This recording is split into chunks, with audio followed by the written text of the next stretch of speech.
Kourounar aussi peine à progresser, si on peut dépasser aussi. D'autres ralentissements vous attendent cette fois-ci du côté de rond-point Cambérène, Mabengaï. C'était Trafic News. Merci à vous, Abba Diatta, que nous allons retrouver dans une quinzaine de minutes. Une fois n'est pas coutume, nous ouvrons avec le sport. Pape Mental, l'homme de Jam City et de Dougar. Bonjour. Bonjour à vous, Mme Ndiaye. Comment vous allez? Alhamdulillah. Et la matinée? Oui, avec... l'espoir est là? Oui, l'espoir est là. En tout cas, on aimerait que cet après-midi face au Pharaon d'Égypte. On espère une forte mobilisation des 12e Gaïndés? Tout est OK. Oui.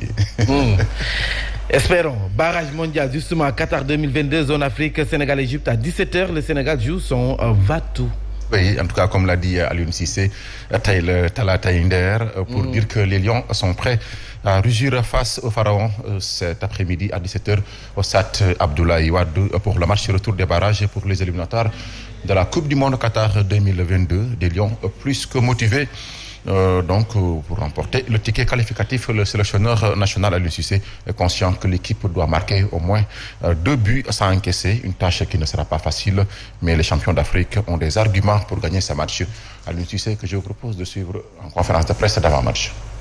Le changement tactique aujourd'hui, la réflexion, c'est est-ce qu'avec plus d'attaquants, on marquera plus de buts ou ça, c'est pas garanti. C'est pas dit que vous jouez avec beaucoup d'attaquants que vous marquerez le but. Alors, je dirais que c'est surtout dans l'animation. On arrive à amener le ballon dans la surface de réparation. On arrive à combiner. Nos combinaisons ne sont pas mal, mais après, à un moment donné, comme je l'ai dit, dans cette surface de réparation, il faut être vraiment très, très efficace, très clinique. Ça veut dire être capable de marquer rapidement, de faire le geste juste, justement pour mettre le ballon au fond. Nous avons travaillé des choses et ces choses-là, j'ai envie de les voir dès le début de la rencontre. Mais en réalité, nous sommes conscients aussi de nos qualités. Nous savons que nous avons énormément de potentiel. Nous avons vraiment des arguments à faire valoir pour gagner ce match-là. Donc il n'y a pas d'antise, il n'y a pas de crainte. Le défi, c'est de guider mon équipe, guider l'équipe nationale du Sénégal à une deuxième qualification de la Coupe du Monde. Donc ça, c'est mon objectif numéro 1. On y travaille pendant des années et demain, c'est le moment de le montrer sur le terrain. Bon. C'était en laissant le sélectionneur national Aliou Cissé, battu 1-0 à l'aller par les Égyptiens. Les Lions sont dans l'obligation de battre au moins les vice-champions d'Afrique 2-0 pour espérer décrocher cette place qualificative au Mondial 2022. Le ministre des Sports se rassure.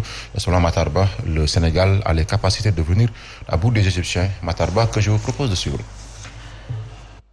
Je pense que sur le plan individualité, sur le plan purement technique et même sur le plan de l'organisation, il y a possibilité de se qualifier.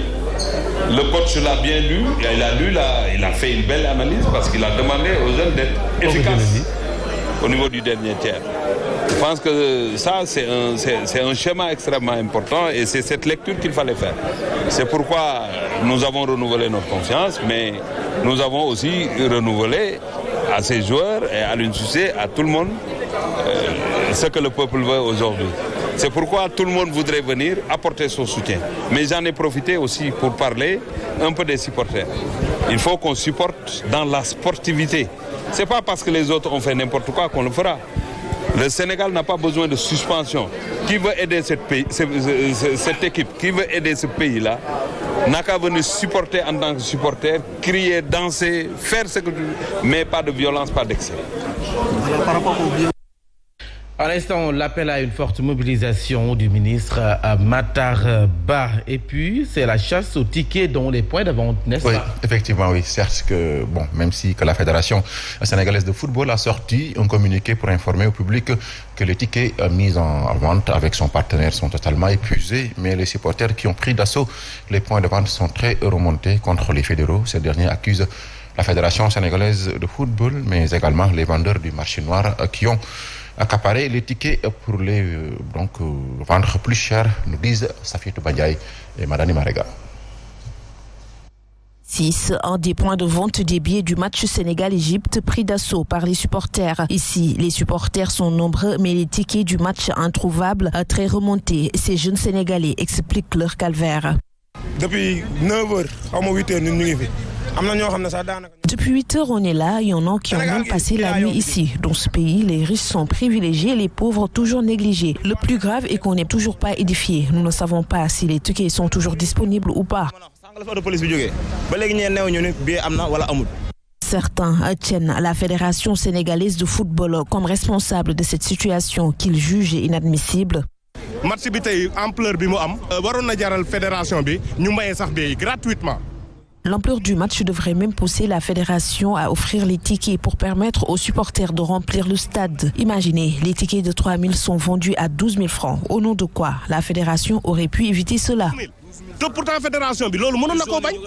À quelques heures du match retour des bagarres qualificatifs à la Coupe du Monde 2022, les supporters ont du mal à trouver des billets. Beaucoup pointent du doigt des revendeurs du marché noir qui, disent-ils, se sont accaparés des billets pour imposer des prix exorbitants. Merci à vous, Safietou Ba. Nous parlons toujours Sénégal-Égypte cet après-midi. La gendarmerie nationale a mis un plan de circulation pour faciliter l'accès donc au stade Abdoulaye Wade de Diamniadio. Oui, la gendarmerie nationale a adressé un plan de circulation, cela pour permettre aux supporters de rejoindre le stade Maître Abdoulaye Wade de Diamniadio sans difficulté majeure. Le lieutenant-colonel Abdomeng de la Légion, donc de la gendarmerie ouest, est revenu sur les dispositions prises et le plan de circulation conçu. Suivons sa réaction. Les spectateurs qui viendront de Dakar vont quitter l'autoroute à péage par la sortie 11 que vous voyez ici. Ils vont donc suivre la route jusqu'à hauteur du rond-point et ils font le tour vers la sphère ministérielle pour aller à l'est et puis arrivé ici, au niveau des deux voies, il y aura des gendarmes. Donc, pour les orienter en fonction du macaron détenu, soit vers le parking extérieur, soit ils continuent pour entrer ici vers le parking VIP, ou alors ils font le tour pour venir entrer par le parking officiel ici. Donc, cette route ne sera empruntée que par ceux qui détiennent un macaron. Pour ceux qui viennent de Mbour, ils vont sortir de l'autoroute comme pour aller au CICAD. Vous suivez la flèche ici. Donc, arrivés au niveau de ce rond-point, ils prennent la direction du CICAD et à cette hauteur, il y aura des gendarmes pour les diriger vers les différents parkings. Hormis ces parkings officiels, il y a d'autres espaces matérialisés en jaune ici, là et là. Donc, espaces qui peuvent servir de parking, mais à l'initiative des gendarmes. Sachez que Sénégal-Égypte, c'est ce soir à 17h au stade Maître Abdoulaye Wade de Diamniadio. Et pour les autres rencontres de ces phases retour concernant la zone Europe, on aura à 17h Nigeria contre le Ghana. À l'aller, les deux équipes avaient fait match nul, 0-8 partout. La Tunisie qui avait battu le Mali 1-0 reçoit donc les Aigles. Ce sera à 19h30 et à la même heure, on aura Algérie-Cameroun. Algérie avait battu donc les Lions indomptables 1-0 à l'aller et à 19h30. Maroc, RD Congo, un but partout à l'aller. Barrage mondial Qatar 2022, programme ce soir en Europe et en Amérique du Sud. Oui, en Europe, on joue ce soir les finales des barrages pour le mondial 2022. À 18h, on aura Portugal contre Macédoine du Nord et à la même heure, la Pologne va jouer contre la Suède. Le pays de Galles devra attendre pour connaître son adversaire en finale. L'autre demi-finale entre l'Écosse et l'Ukraine a pour l'instant été reporté au mois de juin. En zone Amérique du Sud, on joue ce soir la 18e et dernière journée des matchs de poule. À 23h30, Bolivie reçoit Brésil, Chili, Uruguay. On aura Équateur, Argentine, Pérou, Paraguay, Venezuela, Colombie. Donc, qui du Pérou, de la Colombie et du Chili obtiendra la place barragiste? Sachez que le Brésil, l'Argentine, l'Équateur et l'Uruguay ont déjà validé leur ticket. Le 5e de la zone Amérique du Sud rencontrera la marche aller-retour, le barragiste de la zone Asie. Mambay, c'était l'essentiel de cette page d'espoir. Rendez-vous tout à l'heure à 8h. À 8h, Inch'Allah. Le tout en Wolof. Merci à vous. Voilà, si vous venez de nous prendre en cours, sachez que vous suivez la matinale sur Zik FM Sen TV l'officiel. L'actualité, c'est également les étudiants de l'Université Gaston Berger de Saint-Louis qui ont mobilisé ce lundi pour réclamer justice et plus de sécurité à l'université. C'est suite à la découverte macabre du corps de leur camarade Seynabou Diallo.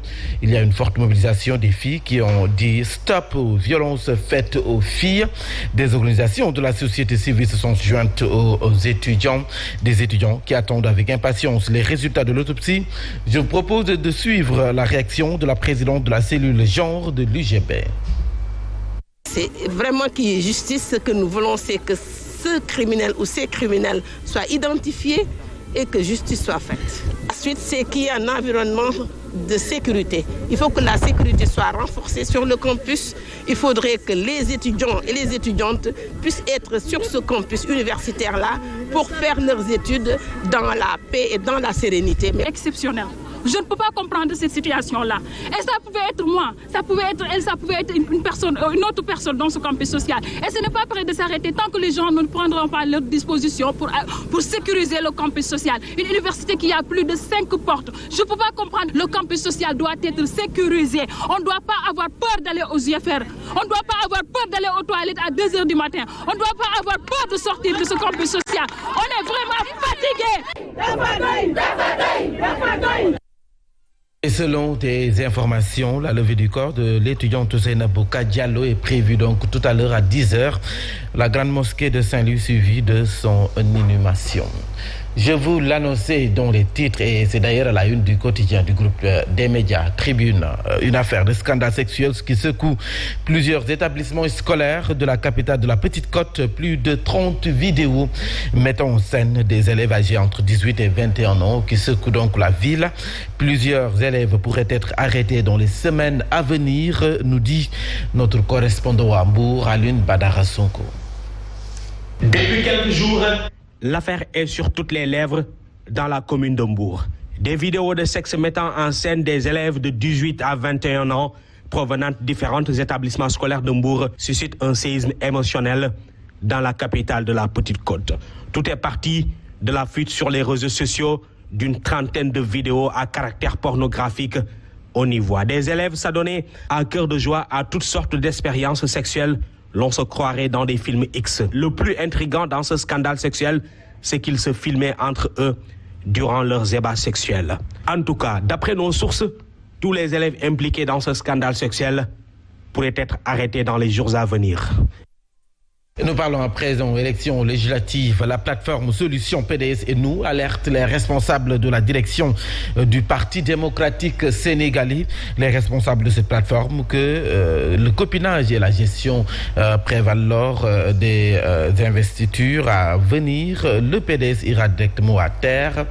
Ils l'ont affirmé lors d'une assemblée générale où ils ont honoré le pape du Sopi à l'occasion du 22e de la première alternance démocratique survenue au Sénégal, en lui offrant un tableau d'art assorti de la photo de Maître Abdoulaye Wade et du statut du monument de la Renaissance africaine. Fama Seck Ndiaye, responsable politique du PDS, que nous écoutons avec Younoussa Baldé.